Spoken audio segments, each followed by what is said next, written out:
to be self-evident that all men are created equal. As a member of Congress, I get to have a lot of really interesting people in the office, experts on what they're talking about. This is the podcast for insights into the issues. China, bioterrorism, Medicare for all, in-depth discussions. Breaking it down into simple terms. We hold these truths. We hold these truths. With Dan Crenshaw. The Eagle has landed. Welcome back, guys. This is sort of an emergency session because I want to bring light to a really important issue. And the issue is special immigrant visas for our interpreters that are still stuck in Afghanistan, Iraq, everywhere we've been. And I don't think, like, if you've been in the military, you understand this issue very well. But most people have not been in the military and don't know why this is important. And first, I'm going to tell you why it's really personal for me. When I was blown up in 2012, the reason I was blown up was because one of our interpreters was blown up in front of me. And he's the one who stepped on the IED. An IED that was maybe a little bit bigger than normal for what we were used to. A lot of times these things just kind of take off a leg or two. This one absolutely destroyed him. Every limb was gone right away. He survived for a little while longer. He later died in the hospital. His name was Rahman. And he was a patriot. I mean, he would tell us that he would, his dream was to maybe come back to the United States one day and go through BUD/S and become a Navy SEAL. And he worked his ass off. He was running to a call because that's what these guys did. They have to, sometimes, SEALs or whoever's out there, we kind of change what missions we go on, but the interpreters have to be on everything. And they always have to be in the front because we always need them in every single aspect of the mission. So they just never get a break. And this guy in particular, and some are better than others. This guy in particular was really dedicated, and he was blown up right in front of me. And I was blinded by that blast. And I could hear him after that blast. People think that when you get blown up, it's like the movies and you're screaming, and that's not how it is. Nobody screams after they've been blown up. They groan. It's like a deep pain because you don't have the energy to scream. It's true pain. It's true pain manifested into sound. That's what it sounds like, and it's something you'll never forget. That's Rahman. That guy should be a U.S. citizen. All of the interpreters who were with us should be here in this country, and they should not be left behind because of a hasty pullout. So that's what we're going to talk about today. So I have two heroes like that with us today, Abdul Sami and Matiullah Azizi. Thank you guys both for being with us. Thank you, sir. My pleasure. So I'm just going to call you Sammy and Matt, just for the sake of conversation. Tell us, Matt, let's start with you. You guys are some of the lucky ones. So you have gone through the SIV process. You're here. We're in my DC office right now. But let's just go through some history about just one at a time. Or maybe you guys can both kind of talk together. Like, don't feel like it's this is a conversation. But tell the audience where you guys came from, how you ended up here. Okay. I started my journey as an interpreter translator in 2007, and back then it like the spatial immigration visa was for 50 people a year, and then I applied and I went through all this process and I got my approval, and I was waiting for my SIV since 2009. Mm-hmm. I got everything approved, and I was waiting for just to get the visa from 2009 until 2013. So when did you start working as an interpreter? November 2007. Okay, gotcha. Yeah. Where at? Back in Kabul. Okay. Back there was Camp Eggers. Mm-hmm. Yeah, back in Kabul. And since then, I was doing a lot of like training, and we were going to a lot of missions and training the Afghan National Army, like all the stuff like that. And then finally, I got the visa, and I like the whole process was very long and very frustrating. And like every day since the U.S. troops pulled out, so our life was really in danger. And like every day was a nightmare, and like we were living in a really scary environment. Every time we were like, let's just see who's chasing you and who's coming after you. Like that was like a nightmare life for me. Are you from Kabul? I'm from Kabul. So were you living on base, or were you living out in town? So you would come to work on base. Yes. So that's you're more vulnerable because of that. Yes, I was commuting to work every day, like going to work at 7 a.m. and come home at 5:30, 6 o'clock. Did they figure out where you live? Well, yeah, like in 2012, yes. Like even I received multiple calls from unknown numbers, and I gave it to the commander, like a Navy commander that I used to work for, and I told him like this number is threatened me and all that, and then he took it to his chain of command, and I think they found out who that was, but they did not tell me. They said, okay, we're going to take care of this. Yeah. Yeah. And Samuel, what about you? What's your history? Thank you for the opportunity. I started working with the U.S. Armed Forces back in 2004. And it was like initially, I'm from Herat, Afghanistan in the West. And I came in 2004 to start working with the U.S. forces in Camp Agars in Kabul. But it was like we were based in Kabul, but a lot of times we had to go to the missions down in different provinces that we had to go. In 2007, I was able to get my visa to come to the United States. After I came here, after a year or so, I started working with Defense Language Institute, teaching language to the U.S. forces, especially commanding officers. And I was working with General Scott Miller, who is currently NATO commander in Afghanistan. Then I saw that he became this special operation commander in Afghanistan back in 2010. And there was a need that they could use my services. So I felt that it was my responsibility that I had to go back with him. So I went back to Afghanistan with General Miller. I've done each single BFCs or battlefield circulation that they've done. I went with on each mission that he attended, and sometimes there were lots of good general officers like General Bolduc, and General Miller came back to U.S., but General Christopher Chaos replaced him. He kept me there for another year. Then I came back to U.S. because I was called back to come to work for General Miller in Special Operation Joint Task Force, BRAG. Then I was redeployed. It was voluntarily going back to Afghanistan because I was feeling it is my responsibility. I had that power in me that I could contribute more to the U.S. To my fellow U.S. citizens. So I went back to Afghanistan with General Miller again from 2013 to 2014. Worked with different general officers. As I said, we have gone to different missions. I've seen a lot of people that they died in front of me. Yeah. And it was definitely when I came back for a long time, I had PTSD. What is like, we're trying to hide it. We do not want to be labeled as someone who has PTSD. While some people, they might think that it's only the people with the uniform, they might get you PTSD. But while it comes to the US hired or US local linguist, they are going through the same pain that any other service member are going. So basically, each minute that we were staying, each minute we were feeling that anytime we can be beheaded, anytime we can be, Taliban can arrest us and kill us. Were you in similar situation? Are you from Kabul also? No, I'm from Herat. Oh, Herat. That's right. You said that. Was it a similar situation where you're were you living on base there, or? When I was local, when I was local linguist, I had to do the commute going back and forth to home. But even back in 2006 and 2007, I received several threatening calls, and even people, they thrown stones and rocks in my house. Mm-hmm. I had to replace, a couple times I had to move from one location to the other location to ensure that I'm kind of hiding, and I was alternating my way that normally my commute to work. So basically, I was trying to play hide and seek with the ones that they were after me. But I was one of the lucky ones that I was able to get the visa.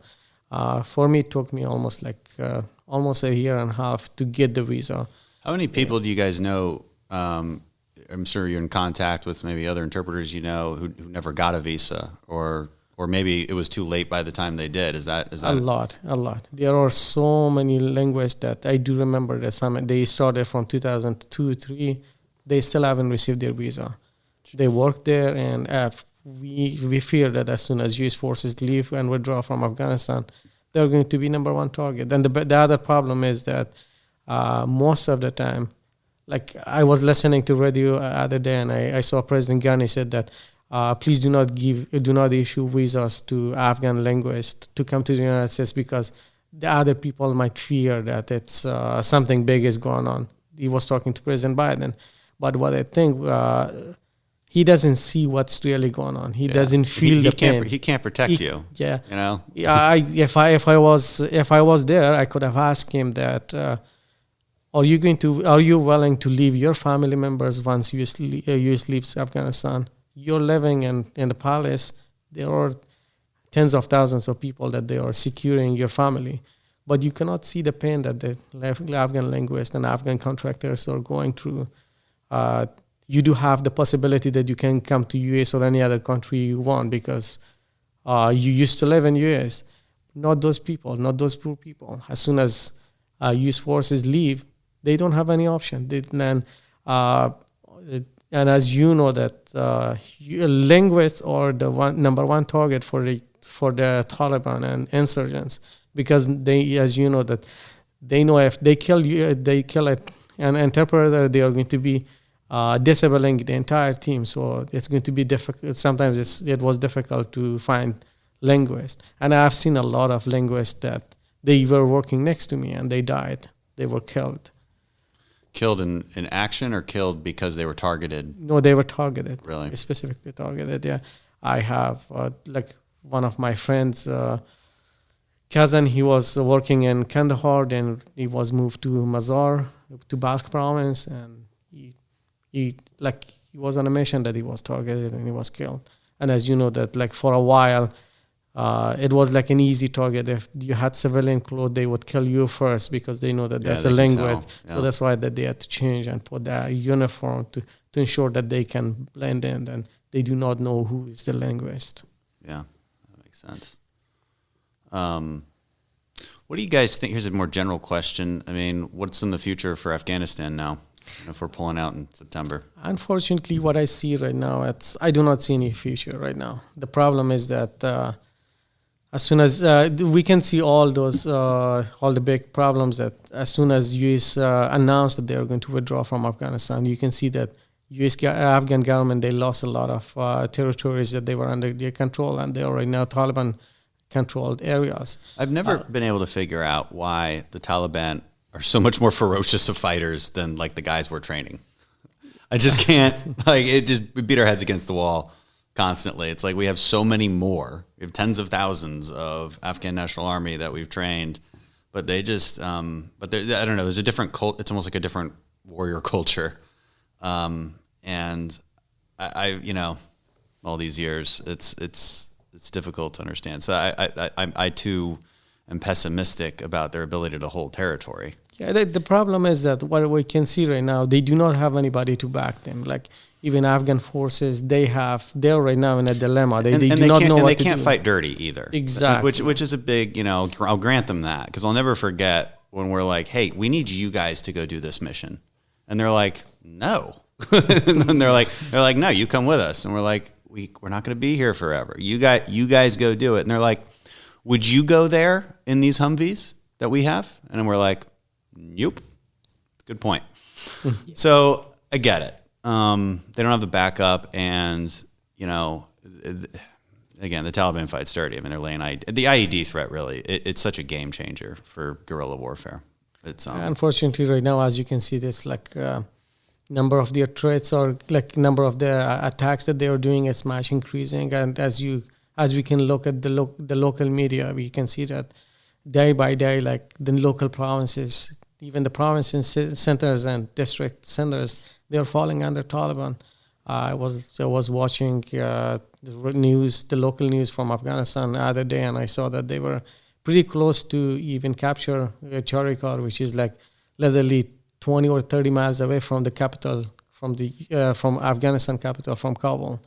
So as you can see, it's getting so serious that I do not think that anybody can hold. And from the other side, there is another problem that a lot of people that they are doing the movement. Yeah, that's good from one way that they are at least standing in front of Taliban. But as you can see, that there is a lot of local animosity that people, they do not like each other. And right now, most of them, they do have guns. For any reason, you can be killed because you're not liked by someone. And everybody pretty much has guns. And you're the victim right now. It's so factionalized too, because I mean, from an American perspective, you're like, why wouldn't people? Everybody has guns, so like, why wouldn't you rise up against the Taliban? Like, they're oppressive, they're awful, they stone your women to death, they're terrible, but you don't see that, and it's complicated reasoning as to why. Do you want to? Well, one thing about Afghanistan is is a religious country, so they believe, sometimes people believe that they're right, but most of the people think that they're wrong. And that's why right now, most of the people, they're like, yeah, we will stand against them and we will fight them. Like, if they're trying to come over and take over our area, we will stand and we will fight them. No matter what, we will help Afghan National Army, and we will stand against them and fight them. And there in Afghanistan, there are a lot of religion people that they think that, oh yeah, they're right, and yeah, Americans should go away, and this is our country and all that. But those are the people that they did not go to any school, and they do not the only place that they go is mosque, and then that's it. And most of those people that they went to mosque, they're not educated. They just follow one word from the elder of the village, or whatever the elder of the village said it. They think that, that this is very true and he's right. No matter what, if he tells that the sky is green, they all say, yeah, the sky is green. Let's just follow his word. They don't have that mentality to just go and look outside and see that if the sky is really green or not. So it becomes easy for Taliban to especially take over the rural areas. Absolutely. Those are the areas that they just go after, and then they hey, we are right, and okay, because of the religious is more important for most part in Afghanistan. And Matt has pointed a very, very important important subject. The big problem, we have two problems in Afghanistan. One is literacy, that almost 90% or 95% of the people in the rural areas, they are uneducated. The second problem is their economy. They are young, they do not have a job, and the only thing that the only education that they have is just going to the mosque, just reading off the book. That's all. They do not know the meaning of Holy Quran. They do not know what does it really mean, why they are reading, and they do not have. And that's why that. And from the other side, they see that there is an opportunity for them to make some money, and most of them, almost I can say probably more than 90% of those people that they are fighting on that alongside with the Taliban troops, they are the ones that they have been brainwashed, because right now all the mosque, we call it manbars. Manbar means where the priest is standing and talking. Those manbars have been used against democracy, and they are being used to they have monetized that. And we have a common enemy, Pakistan. So yes, Pakistan is not, unfortunately, it turns to become a territory that it is pretty clear everybody knows what's happening, why. They are training, and then they are sending those troops to Afghanistan. And they are saying that anybody who work for the U.S. government in any capacity, whether contractor, linguist, or anything, they are infidel. That's what they call. And that's why it's an easy target for the Taliban members. They do not know what's happening. They all know that if I kill this person, I'll go to Jannah. Well, that's completely wrong. Almost few years ago, one of the Taliban member was captured, and I saw it on local news. They asked him, can you say a statement of faith, which without that you cannot even become Muslim. He did not know that. And if you ask him what's the meaning, there is no way that they would know what's the meaning of a statement of faith. So what can you expect from somebody who does not even know how to recite this statement of faith? So the only thing that they are brainwashed, they get money, and their job is just like killing machine. They go just kill. And we as linguists and contractors, we are an easy target, and they would think that we are the key to Jannah. because they can kill. If they kill us, they are going directly to Jannah. Yeah, on my threatening calls that I was receiving, they were keep calling me that I'm spying and I'm a spy, and also I'm infidel. They told me that you are converted now to an infidel, and we will get you. And I recorded their voice and I gave it to my the commander that I used to work for, and they took those whole audio record to his chain of command. Are you guys still in touch with a lot of people, a lot of interpreters, contractors now? How are they feeling about it? It's been a while. You guys were there a while ago. So. It's quite difficult to be connected right now. Because we do not have much contact with them. But what I can see on the news, definitely those people needs to be helped. Urgently they need help, and if for any reason if they are they stayed behind, I can assure you that almost 95% of those people they might lose their life. It is very important for those people to come. You bring up something when we were talking about the future of Afghanistan. People don't realize that the cities, Kabul and Kandahar, are very much, I wouldn't call them like U.S. cities by any stretch, but as far as, developing countries go, they look like a normal city. Every time we were leaving through Kandahar, I remember there was a giant casino that we would pass on our left. And it's like, I don't think here in America people realize that degree of, and Kabul is much more developed as a city. So it's just totally different worlds, like this modern city. And then you go into the rural areas and it feels biblical. It feels like the biblical ages. It really is to that extreme. I don't know how else to describe it. So you can see how these toxic ideas from the Taliban can take root and be very effective. And which answers my questions, like why don't people rebel? And like that's kind of what I'm getting at. It's not that simple. No, the problem, as Matt was pointing earlier, it's about the wrong beliefs of people. They think that they are on the right side, and they think that it's just everything that they are doing is like legally justified in Islam, while most of what they are doing, even according to Islam, is completely forbidden. Like killing of one innocent human being is equal to killing of all humanities, and it says in Holy Quran, saving of one innocent human being is equal to saving of all humanities. They do not know. They do not know what really Holy Quran says. So that's a big problem, that they're completely uneducated. They just listen to what the mullahs and the people that they are like their leaders. Mm-hmm. They're just listening to them. That's all. Here's a big question for you, because you're hanging out with generals a lot, so you're the one translating the grand strategy quite often. So you see it. Was this avoidable?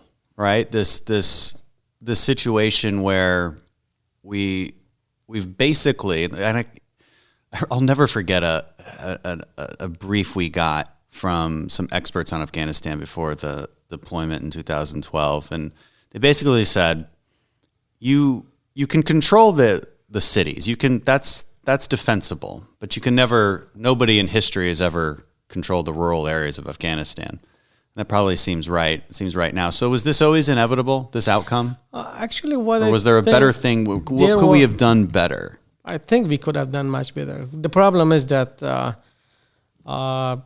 the big problem is, as I said, is literacy. If we were able to target it from day one, we were targeting the manbars, the mosque, and we try to ensure that those people that they are in those manbars or mosque, they are the ones that they are not infected. I would say it's like COVID infection. I would say that like Taliban or terrorism or whatever. So if we were able to control those members, then there would have not been any problem. And as you know, that we can just say that Taliban's are if we just can call it, Taliban are like fishes, and if you take the people are like water. So if you take the water away from the fishes, they will die. So that's that important that we should have invested more in education. We should have invested more in our intelligence sources down in the ground to ensure that we should have, like US and Afghan government, should have better control over all those mosques. If they had it, it definitely would have a much different outcome right now. And right now, we probably would have not seen this much problem. But right now, it's like... we call it the genie is out of the bottle. It's difficult to control everything. And that's hard in general. I mean, you know, how does a U.S. military control the education system in a foreign country? I mean, that's I think it's certainly a conversation that happened, right? It's the winning the hearts and minds and all that, but it's practically speaking extremely difficult, almost an exercise in futility. But you're right. I mean, that would have changed the game. I mean, I suppose there could have been more of an effort when we had hundreds of thousands of people there. We were doing everything else, like spending billions of dollars. Yeah, we were building schools, but it's like what's being taught in those schools. And look, we got tens of thousands of girls educated. In the end, is it enough? You know, it's like you're trying to plug a dam with just your thumb, and it's difficult. I mean, it gets to the question of nation building. Can you really build a democracy in another country? And I think the answer is no. I mean, the American people certainly would answer no. I've always said, look, the answer is sometimes yes in a place, but not Afghanistan. I think it's like from a point we can say it was a little like too much too fast, I would call it. So like U.S. government probably tried, like I'm not blaming U.S. government because it's like there's different cultures. So I think we tried, like U.S. government tried to teach or bring democracy like very fast to the country. I think if they were working like a little bit more moderate, like if they had like a little bit different approach to that, I think that would have like different outcome. Afghanistan is a very strange country. It's like very, very difficult to control, as you said. But right now here we are. So yeah, it's amazing that it's even one country. I mean, like, do you guys speak all the different language, Dari, Pashto? Were you guys translators for all of it? Yeah, I'm Tajik. I speak Dari and I speak Pashto as well. Yeah. So I mean, there's all these different factions, tribes, languages. You know, I mean, Iraq is pretty factionalized, but at least they speak the same language for the most part. I guess the Kurds kind of have their own thing going, but Afghanistan's like a whole different monster. I mean, people don't even, like when you go into these rural areas, do they even identify as Afghan, like in a nationalistic sense at all? Or is it's tribe? It's 100% tribe. 100%. Yeah, exactly. As you're right. Yeah, they do have like their like code of honors. Like Pashtun, like for example, Pashtuns, they have their code of honors.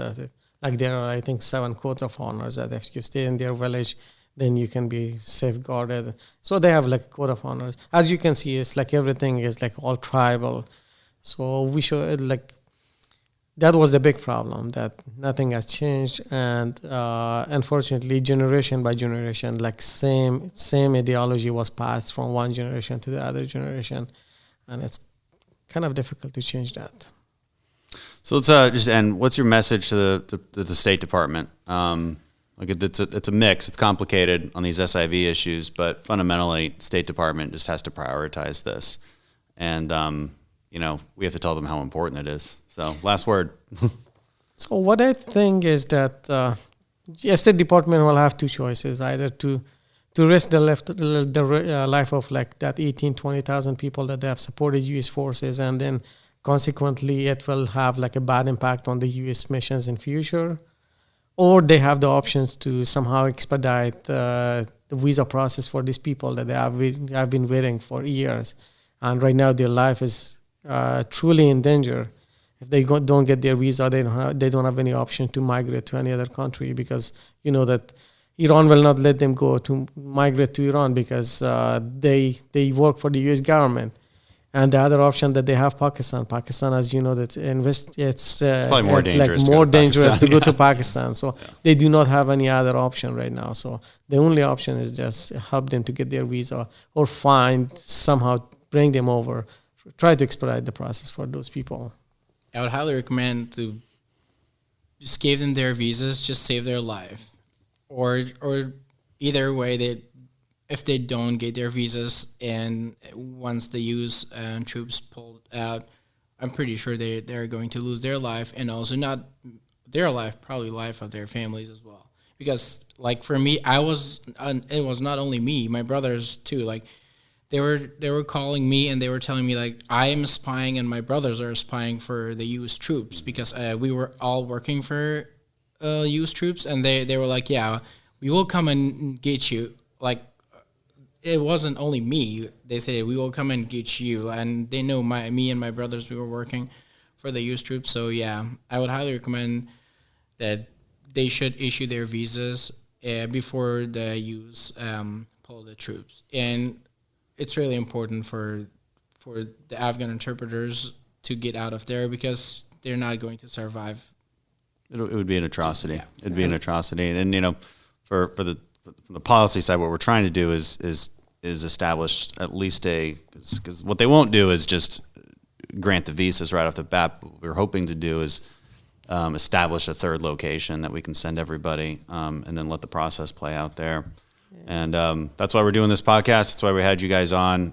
Look, if you're at home listening, ask your representatives to make a big stink about this. It's bipartisan. There's a bipartisan effort going on to deal with this. This administration is just not. They did not prioritize. They did not think ahead before announcing it, and so it's taken a lot of pressure from Congress to get them to move. And the State Department really needs to lead the way more so than they have been. So, thank you both for coming on. Appreciate it. My Thanks pleasure. for hosting us.